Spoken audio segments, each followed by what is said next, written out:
Thanks for clicking on to the Tuesday evening edition of Logan's European Outlook. Clear skies, light winds promoted probably the chilliest night of the autumn so far across southern portions of the UK at minus 1.8 at Benson in Oxfordshire. So autumn is definitely kicking in here as we go forward after that mild and fairly unsettled past few weeks here. This is the current setup here. We've got the area of low pressure that brought all the rain and the strong winds. That is now between Iceland and Norway. As you can see, high pressure over the North Atlantic, and with this orientation of systems, we've got our air coming in from the north here. So a chilly feel for sure, more like what you would expect for this time of year. Of course, over the next few days, we're going to see that area of high pressure over the Atlantic trundle its way in over the UK.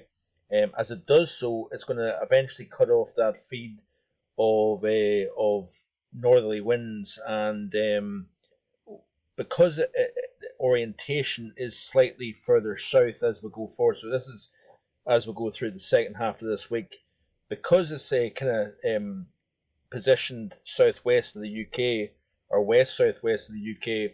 It's actually dragging in winds from the warmer than normal Atlantic, and by doing so, it's going to increase the cloud cover. So nights aren't just going to be as cold as I first thought with this area of high pressure because of the moisture associated with this high.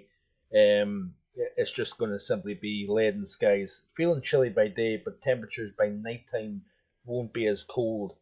So that is the script, and then eventually what we're going to see is a frontal system eventually moving in associated with a new area of low pressure up towards Iceland.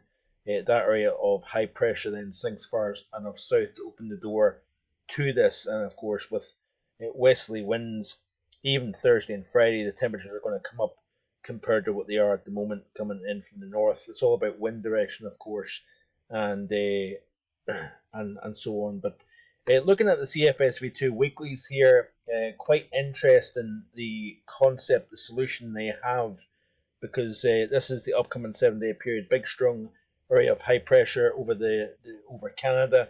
We've got a lot of troughiness over the Arctic. If you notice, high pressure, of course, positioned to the west southwest of the UK. Week 2 looks like this here, and we've got area of high pressure, fairly warm conditions really across Europe. We've got the area of high pressure that was over central Canada, nudging its way into eastern Canada, and then as we go from week 2 into week 3, things should get more and more interesting because that area of high pressure then starts to position itself more over the North Atlantic, possibly extending into Greenland. And to me, folks, we pay attention. The second half of November, I think we're going to get colder, and this is a part of the November outlook that I released a couple of days ago.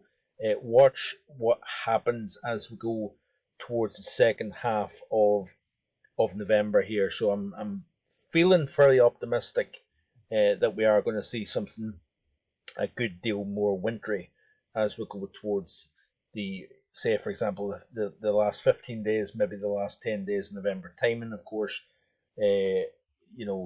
is a guessing game, but I do believe the overall pattern will progress towards what I think it is. That's it for today. Hope you have a great one. Back in the next couple of days with more. Bye for now.